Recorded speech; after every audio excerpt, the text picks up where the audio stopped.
Definitivt sportaktiviteter. Innan transplantationen så var jag väldigt trött. Jag sov mycket.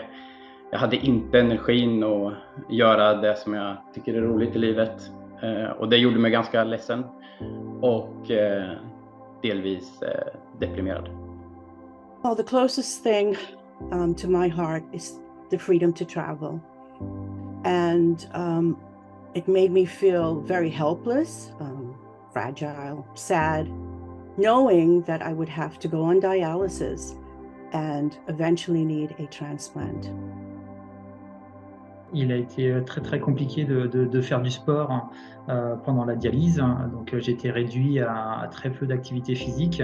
Ça a été très très compliqué et lié à ça, il a fallu que je réduise énormément la quantité d'eau que je buvais et c'était des moments très très très difficiles, surtout quand il faisait très chaud. Нещото, което винаги съм искала да правя преди бъбречната ми трансплантация е това да изпълнявам всякакви физически активности. За съжаление, преди бъбречната ми трансплантация, това ми се струваше изключително непосилно, изтощително и трудно.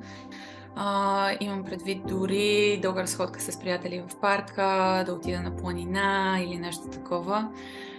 Стигна се до там, че в един момент аз си мислех, че това никога няма да се промени.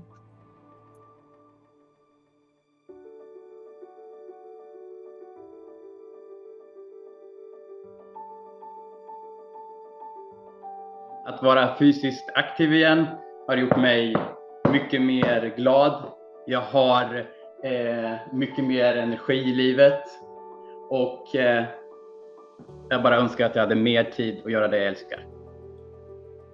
I'm happy to say that this fall I'll be making my 75th birthday, and I plan to travel to an exotic country where I'll be doing lots and lots of walking without getting tired. I'm 100% fantastic.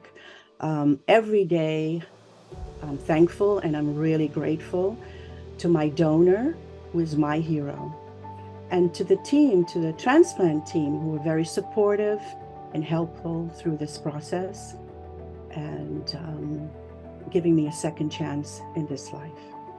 So, on my way. Il y a principalement deux choses que j'ai pu refaire après la greffe. La première des choses, c'est refaire du sport, et notamment le basket, mon sport. Donc ça m'a permis de reprendre une quantité de sport suffisante et très intéressante pour moi, de reprendre un bon niveau physique et surtout de profiter de la vie, de tous les jours, profiter de la vie, quels que soient les petits problèmes. Enjoy life every day et carpe diem. Вече след бъбречната ми трансплантация аз се чувствам прекрасно, пълна с енергия, мога да правя каквото си поискам и стига дори оттам, че аз станах световен шампион по бадминтон при девойки 2011 година в Швеция.